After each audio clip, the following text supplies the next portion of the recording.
here. First, congratulations to all of the other inductees.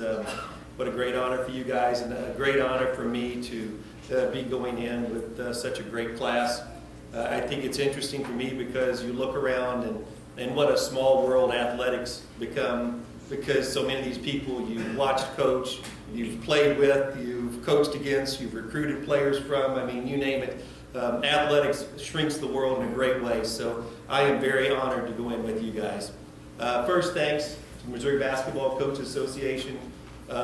This is a very prestigious honor, and I am truly humbled to be in here, and I want to thank you. I really mean that. First, before I start, I'd like to introduce some of the people that came with me. First, my beautiful wife, Susan. Got to stand up, Susan.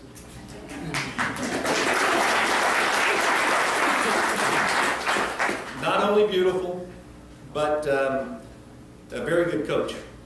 Because every trip home after a game, she reminds me of all the things I should have done. Reminds me of players I should not have recruited. And normally she's right. That's the worst thing about it. Lots of great advice.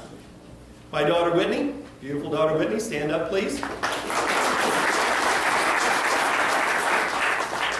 Hey, I got the dual threat there. Not only a great daughter, but point guard for me for 4 years at Columbia College and part of over 100 wins. So, you know, whenever you can recruit from your own breakfast table, you know, point guard, that's a pretty good situation. With her, my future son-in-law, Chris Ashton. Stand up, Chris. Bad news, Chris. Whitney has some of my how do I put it, most endearing qualities. So good luck with that. Sherry Butts, a past player, past assistant coach, currently the coach at Staley High School in North Kansas City. And I guess you have all those labels for her, but even though she's not my daughter, she is my daughter. So, you know, Butsy's part of the family. Lastly with us today, Rod Kelly. Stand up, please, Rod. Most of you know Rod. He handles all of our media work at Columbia College, and you may know him from the time at the University of Missouri, and he tells some great stories from there. And I guess, you know, we'll call him our media guy, but he's truly a brother to me, and maybe a different mother, I don't know, but truly a brother. Families, relationships, people, you know, that is truly what coaching is all about. You know, as a coach, you work to get a group to have a common goal and go toward the same thing, and when it works, it's very special. And I think that's probably why we all coach, because it is so special. Families and teams, each one's unique, and at the same time, I think when you say team, you know, family is very much what as coaches we're trying to make. You know, raised in a small town of New Franklin, Missouri. You know, how do you get to the Hall of Fame? Well, I'll tell you my trip, and I'll make it pretty quick. Great family, raised on a cattle ranch. Dad who had 0 hobbies, loved to work. The only thing he enjoyed besides work was basketball. And if there was a basketball game, guess what? Everything shut down and we went to the basketball game. You know, after the game, let's see, we normally had a meal or a party at the house and a family gathering. We talked basketball. The next morning you got up, Mom fixed a big breakfast, and what'd you do? Talk basketball. So it was truly, you know, the sport in our family that we all enjoyed. First coach I had was really not a coach.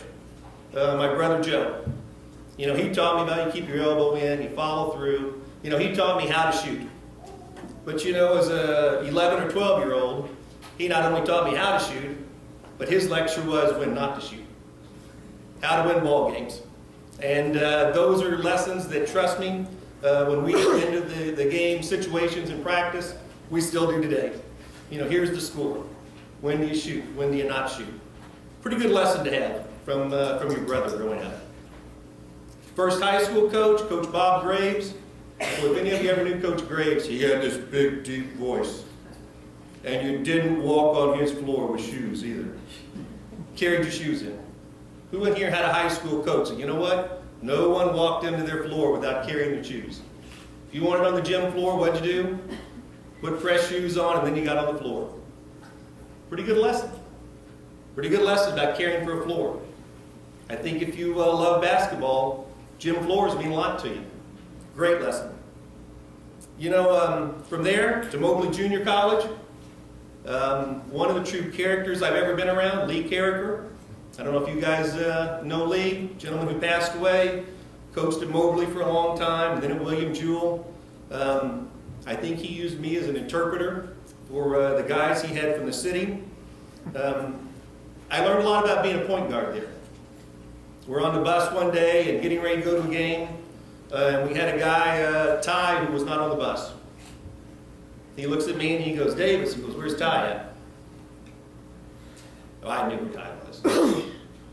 Anybody here ever been to Mobley, Missouri a long time ago? There was a little motel called the Noel Motel. Ty was shacked up at the Noel Motel.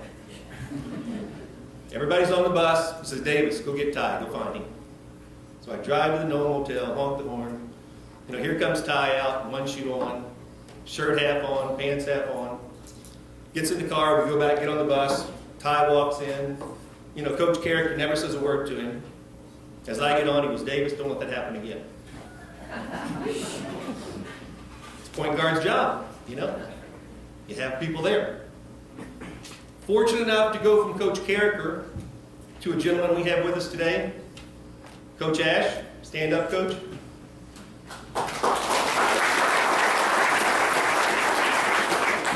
We had one really great player there on our team, Danny Whithelm.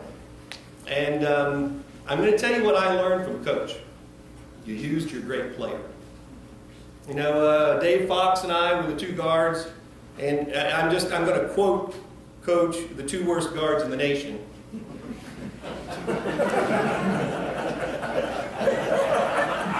It must have been accurate because he said it often. But you know what? We had one great player, and we had probably 47 sets that all got the ball to the right guy. You know, I learned as a coach, when you have a good player, you'd better use them. Coach Ash taught me some great lessons there that way. Great lessons. You know, as a coach, great players win ball games. I'm going to mention some names right here that mean nothing to you guys, but they mean the world to me. Darla Paneer, Amy Doherty, Shannon Sparks, Joan Pauley, Becca Rogers, April Smith, Autumn Feeker, Lee Yarrick, Sherry Butts, Jen Pamiza, Brandy Thomas, B.J. Homer, Missy Wilt, Avril Janice, Lisa Kowaleski, Tiffany Foote, Mindy Mitchell, Leanne Fossey, Charlotte Ridley, Rachel Oswald, Whitney Davis, Whitney Whitman, Julie Teeple, Kirsty Wilkerson, Heather English, Lily Brayu, Tierney Seifert, Ashley Fisher. And you know, maybe there's someone that I'm recruiting right now. Those will be special names as well. You know, when Denny called me the other day, you know, what a great phone call that was to get. And you know, I was at the office and the phone rings and it says Springfield, Missouri. Well, I had a couple of girls down here I was kind of recruiting. So when I answer the phone, I'm kind of hoping, and it's Denny on the other end of the line. And I guess I sounded pretty disappointed because what'd you tell me? Yeah. You know, he's like, you know, "Sorry, Coach, it's Denny."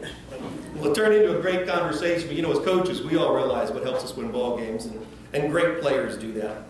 They are the difference, and you know, we're all here as coaches because of wins. I mean, we really are. That's why we're here. And great players help us with that. But you know, there's more to it than that. We have a great player at Columbia College right now, Heather English, a young lady who's getting ready to be a senior. And Heather's already been a two-time All-American. As a sophomore, she was a third-team All-American. And this past year as a junior, she was a second-team All-American. As only knows to win the conference, has never not won the conference. Only knows at the end of each year to go to a national tournament. Really a young lady who's truly responsible for the success that we have on that court since she's been there. But you know, my visit with her at our end of the year meeting was, you know, "Heather, you have one year left to play. Now you can really, you know, control this last year for us by simply your play on the court. That's an easy thing to do. But if you want to influence this program for following years, years that you're gone, you know, it can't be just what you do on the court. You need to influence the young ladies who are younger than you, the ones who are juniors, the ones who are sophomores, the ones who are going to be coming in here as freshmen. You know, you can be an All-American next year, and guess what? Your influence on this program will be done. But if you want to have an influence over this program for years to come, then you influence those people. And you change their lives and how they do things. I think all of the individuals on this front row, you know, you guys have figured that out. It's not just how to win a game. It's not just how to win one season and have a great season. Each of you have figured out how to influence people's lives for years to come.